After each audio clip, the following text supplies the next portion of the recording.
श्रद्धेय महानुभाव, वेद मंत्र स्पष्ट करता है कि वह परमात्मा हमें आनंद में रखता है, वह परमात्मा हमें प्राणों का संचार कराता है, वह दुखों को दूर करता है, वह सबकी रक्षा करता है। भूर्भुवः स्वः प्रजापतेन त्वदेतानन्नो विश्वा जातानि परिताप यत् कामास्ते जुहुमस्तन्नो अस्तु वयं श्याम पतयो रई नाम स्वाहा। स्वाहा का मतलब है मन वचन कर्म एक हो। हम जहाँ पर अपने आप को समर्पित होते हैं, मन में कर्म में वचन में एक रूपता लाते हैं, जो मन में सोचते हैं वही कर्म करते हैं, वही वचन बोलते हैं, तब यज्ञ का फल हमको मिलता है। साथ ही साथ हमारे आपके जीवन में कहीं भी अहंकार नहीं होता, समर्पण की भावना होती है। सम्यक रूपेण अर्पणम समर्पण इदं न मम, ये मेरा नहीं है, ये सारी की सारी सृष्टि परम तत्व की सृष्टि है। हम तो यहाँ कर्म करने आए हैं और कर्म करके यात्रा के मार्ग में आगे बढ़ने आए हैं। जो भी नाते रिश्तेदार हैं वो केवल सहयोगी के रूप में है, यात्री के रूप में हैं, और यदि वो आपके जीवन के विकास में विघ्न बाधा पैदा करते हैं तब वो सहयोगी नहीं है। और ऐसे विघ्न बाधा उत्पन्न करने वाले नाते रिश्तेदार या समाज या परिवार आपके विकास में अवरोध पैदा करके आपके जन्म जन्मांतर में भटकाव के लिए छोड़ देते हैं। इसलिए हमें प्राण बल पर ध्यान देना है। यत् कामाः, हम जो भी कामना करते हैं, हम धर्म अर्थ काम मोक्ष की ओर जाना चाहते हैं, धर्म पूर्वक आगे बढ़ना चाहते हैं, अच्छी कामनाओं को पूर्ण करना चाहते हैं और धर्म पूर्वक अर्थ कमाना चाहते हैं, मुंचति मोक्षः, और अपने जीवन के क्लेशों से ऊपर उठना चाहते हैं। ये व्यक्ति के अंदर ये लक्ष्य है, इस लक्ष्य तक जाना है। इस लक्ष्य तक जाने के लिए जुहुमा जुहुमा हमें बार बार हुयते, हमें बार बार अपने को समर्पित करना पड़ता है, प्राण वायु का संचार करना पड़ता है, प्राण को लेना और छोड़ना और प्राण यज्ञ करना पड़ता है। और इस प्राण यज्ञ की शिक्षा हमें अग्नि यज्ञ की शिक्षा हम होम के द्वारा करते हैं, हुयते हो, जहाँ पर हम समर्पित होते हैं। इस यज्ञ के माध्यम से, योग के माध्यम से हम प्राण का संचार करते हुए, प्राण को लेना और छोड़ते हुए, प्राण के बलिष्ठ करने के लिए किन पदार्थों का हम सेवन करें, उन पदार्थों को समझना पड़ता है। और उन पदार्थों को सेवन करके प्राण को मजबूत करते हुए, प्राणों का आयाम करते हुए हम अपने जीवन में सच्चाई तक पहुँचते हैं और दूसरे को भी सच्चाई तक लाने का प्रयास करते हैं। इसके लिए उतार चढ़ाव, दुख, लाभ हानि, जस अपजस सबको सह करके, समझ करके, विवेक को जागृत करके हम आगे बढ़ते हैं। तत्नः अस्तु, उसी प्राण के माध्यम से हमारी कामनाएं पूर्ण होती है। यदि हमारा शरीर स्वस्थ नहीं है तो दुनिया के अंदर हम न शिक्षा ले सकते हैं, न अपनी कामनाओं को पूरा कर सकते हैं, न अपनी भावनाओं से दूसरे को जोड़ सकते हैं, न हम अपने आप को कुछ बना सकते हैं। कहा कि रईनाम पतयः वयं श्याम, हम सब इस रई के द्वारा, रई क्या है? प्राण है, प्राण के द्वारा ही हम आगे बढ़ सकते हैं। पतयः, इस पर अधिकार करके, इस पर स्वामित्व ला करके। यदि प्राण संचार की कला हमारे जीवन में नहीं है और हम इस प्राण वायु को अपने अंदर धारण नहीं कर सकते, और रई ऐश्वर्य जो हमारे जीवन की है वो 5 ज्ञानेंद्रिय और 5 कर्मेंद्रिय है। नेत्रों का सही सदुपयोग नहीं हो पाया, कान का सही सदुपयोग नहीं हो पाया, जिह्वा को सही तरीके से नहीं चला पाए, इनको अपने बस में हम नहीं कर पाए, नासिका को अपने बस में नहीं कर पाए, कर्मेंद्रिय को अपने बस में नहीं कर पाए। हर कर्मेंद्रिय विकृतियां पैदा करके हमें नाना प्रकार के रोगों की ओर उलझाते रहते हैं। और ये बार बार इंद्रियों के माध्यम से हमारे ऊपर रोगों का आवरण चढ़ता रहता है। उस रोगों के आवरण को बार बार हटाना और बार बार प्राण को संचालित करना और अपने चिंतन में विवेक पैदा करना और वेद आदि शास्त्रों के द्वारा यज्ञ करते हुए प्राण संचार की कला को सीखते हुए हम यदि आगे बढ़ते हैं तब हम ऐश्वर्यशाली हैं, तब हम इंद्रियों के स्वामी हैं, इंद्रियों के मालिक हैं। न त्वद एतानि अन्य, इनके बगैर दूसरा कोई नहीं है, चाहे दुनिया का कोई भी नाता रिश्ता क्यों न बन जाए।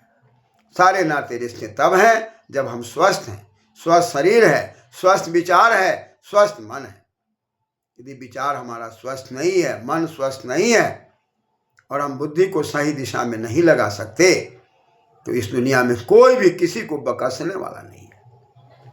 इसलिए हम जब अपने को सही दिशा में चलते हैं तभी दूसरे से भी सही दिशा में चलने की आशा करते हैं, और यदि हम सही नहीं चलते तो दूसरे से आशा करने के बाद हम उदास होंगे, निराश होंगे, हलास की ओर जाएंगे। न हम सही दिशा में चल पाएंगे न दूसरे को चला पाएंगे। इसलिए प्रमाणित व्यक्तियों का सानिध्य अनिवार्य है, और प्रमाणित व्यक्ति गुरुकुलीय प्रणाली में दिखाई पड़ते हैं जो अपनी साधना से अपने जीवन को सिद्ध करते हैं, और जब साधना से सिद्ध करते हैं उसके बाद सामाजिक कार्यों में, पारिवारिक कार्यों में या सांसारिक कार्यों में वह परमात्मा की प्रेरणा से प्रेरित होकर के लोगों को प्रेरित करते हैं। लेकिन हमारी व्यवस्था के तहत 5 वर्ष के बाद गुरुकुलीय प्रणाली का सेवन अनिवार्य है। या हम घर को गुरुकुलीय प्रणाली बना लें, या समाज को गुरुकुलीय प्रणाली बना लें, या ग्राम को गुरुकुलीय प्रणाली बना लें, या कोई स्थान विशेष पर बैठकर गुरुकुलीय प्रणाली का संचार करें। गुरुकुलीय प्रणाली कोई रूढ़िवादी व्यवस्था नहीं है। हम गुरुकुलीय आचरण को घर में भी ला सकते हैं, परिवार में ला सकते हैं, समाज में ला सकते हैं, ग्रामीण परिवेश में ला सकते हैं, और अपने परिवेश को गुरुकुलीय प्रणाली बनाना। और गुरुकुलीय प्रणाली का मतलब ही है धर्म्यान शब्दान गृह्णाति उपदिशति इति वा गुरु, जो अपने जीवन में धर्म योग चीज़ों को ग्रहण करता है तब उपदेश देता है, वो गुरुकुलीय प्रणाली है जिसके अंदर मानव मात्र को लगना है। इसमें कोई भेदभाव नहीं है।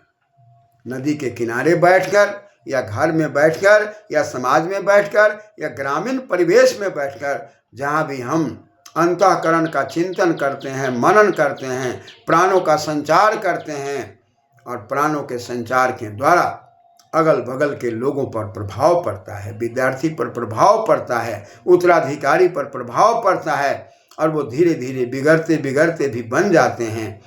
और वो इस प्रकार से जन्म जन्मांतर का जो संस्कार है वो कट जाता है। और जब तक जन्म जन्मांतर का संस्कार नहीं करता तब तक हम ऐश्वर्य के स्वामी नहीं बन सकते, इंद्रियों को अपने जीवन में खींच नहीं सकते, और इंद्रियों के ढीलापन से ही हम अपने जीवन को ढीला बनाते हैं, और इंद्रियों को सही दिशा दे करके ही हम अपने जीवन को महत्वपूर्ण बनाते हैं। इसलिए वेद में कहा जा रहा है भूर्भुवः स्वः प्रजापतेन त्वद एतानि अन्य, इसके बगैर दूसरा कोई है ही नहीं। ये परम सत्य है। नाते रिश्ते आपको दिखाई पड़ते हैं, रुपए पैसे दिखाई पड़ते हैं, धन ऐश्वर्य दिखाई पड़ते हैं, सबका कारण प्राण है, और प्राण की बलिष्ठ में ही आपका इष्ट है, और आपके इष्ट में ही आपका यजन है। और इस इष्ट को प्राप्त करने के लिए, लक्ष्य को प्राप्त करने के लिए, धर्म अर्थ काम मोक्ष को प्राप्त करने के लिए हम अपने आप को जो धारण किए हुए हैं और क्लेशों से बचना चाहते हैं, इसमें हमें सतत निरंतर अनवरत चलने की आवश्यकता पड़ती है। अंतःकरण को देखने की आवश्यकता पड़ती है, बार बार प्रातःकाल सायंकाल टटोलने की आवश्यकता पड़ती है। जैसे कोई संचालक अपने वाहन का संचार करने के पहले उसका निरीक्षण परीक्षण करके वह देख लेता है कि मार्ग पर सही तरीके से मेरा वाहन जाएगा कि नहीं जाएगा, तब उसकी मरम्मत करके आगे बढ़ता है। वैसे प्रातःकालीन सत्र में, सायंकालीन सत्र में हमेशा एकांत में बैठकर 5 ज्ञानेंद्रिय और 5 कर्मेंद्रिय को टटोलता हुआ व्यक्ति अपने जीवन से आगे बढ़ता है और तब वह अपने जीवन के अंदर आगे बढ़कर वह स्वतंत्र होकर के टॉल से टॉल फ्री होता है।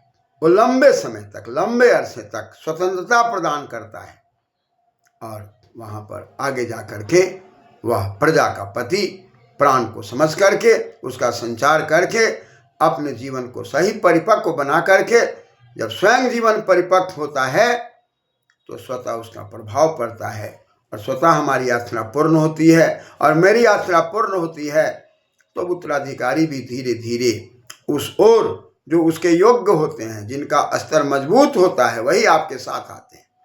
बाकी जिनका स्तर जब तक मजबूत नहीं होगा वो आपके साथ नहीं आएंगे। इसलिए प्रजापति के लिए आहुतियाँ हैं, प्रजापति के लिए प्राणायाम है। अतः प्राणवायु का संचार करके हम प्राणों पर अधिकार करके ऐश्वर्य के मालिक बनते हैं। इसके बाद ही हमारे आपके नाते रिश्तेदार हैं। धन्यवाद।